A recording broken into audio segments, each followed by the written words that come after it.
Hello, my name is Tiara Roberts, and I am doing a speech on the Iron Jawed Angels.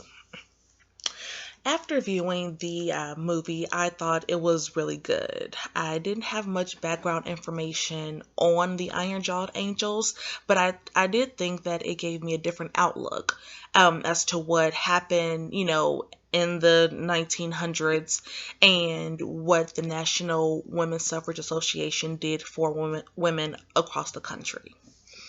I thought the movement finally had given women a chance to stand up for themselves and for the people that believed in their suffrage movement.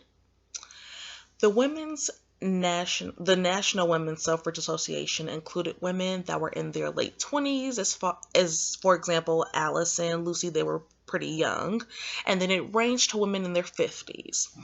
Their initial march in the parade with the Woodrow Wilson's inauguration was a good move for the movement. I think in order to bring an important cause to the front of a crowd, it needs to be in front of a large one. That way, more people can learn about the movement and they can start thinking about if it's important to them and if they want to join. The fact that men were unhappy at the parade at that time meant that they liked how things were, before. Um, Women were always in just a regular role, the mother, the cooker, the cleaner, never anything outside of the norm. This controversial topic had put 100 people in the hospital after that parade. People didn't understand that women wanted to be heard and not just stuck under a man's shoe. The suffragists made it their duty to boycott President Wilson's next election because he didn't want to look further into the movement, better yet, grant their right to vote. For Alice, she wanted women to know that they can be heard, and if boycotting the next presidential election was what needed to happen, well, that's what she and her group were going to do. The women felt knocked down when they could no longer be funded for their cause. But then the National Women Party started, and they went on a speaking campaign urging voters to vote against the Democrats in the election who opposed a federal amendment. When Wilson was reelected, Alice felt the need to put the campaign in a state of abeyance. She believed that their purpose was no longer important to the public.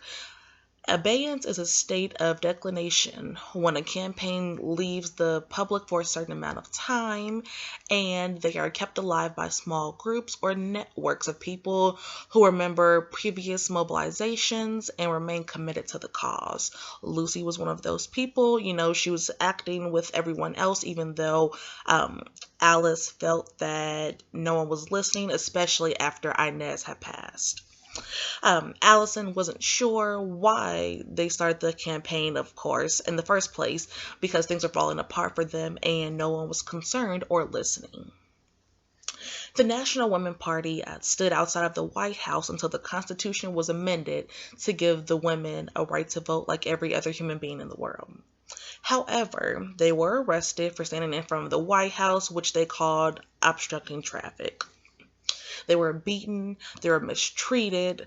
The hunger strike was a very important part. And they were mistreated because of their strong personalities. They knew what they were wanting to stand for.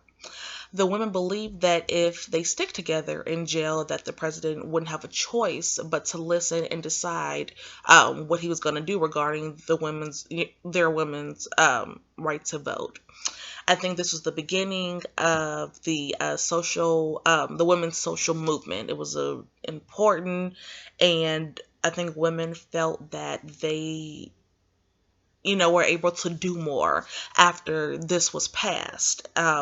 Being able to vote meant that they weren't just looked over, that their voice were actually going to be heard, and that's all they really wanted. I would classify the Iron Jawed Angels as a protest crowd, which is a collection of people who gather to protest a political, social, culture, or economic issue. As far as the protest crowd, I would also classify that as part of the convergence theory, which means that crowds don't unduly influence individuals to act in an emotional or violent way. Rather, the crowd behavior reflects the behavior and attitude of the individual who decided to join a crowd. These women all believed that they should have the right to vote, and they weren't going to stop until they reached their goal. That's what brought them together. That was what was gonna, keep them going. They all believed that women should have a right to, you know, vote for who they wanted to help, run their country or their state or whatever it may be. And they weren't gonna back down. They think they deserve this. And as a woman, you know, it makes me believe that, whenever we put our minds to something that's very important to us, we are capable of doing anything. And, having a voice, it does a lot. And I think these women started that, then, and it's carried on to now. And that is the end of my speech. Thank you.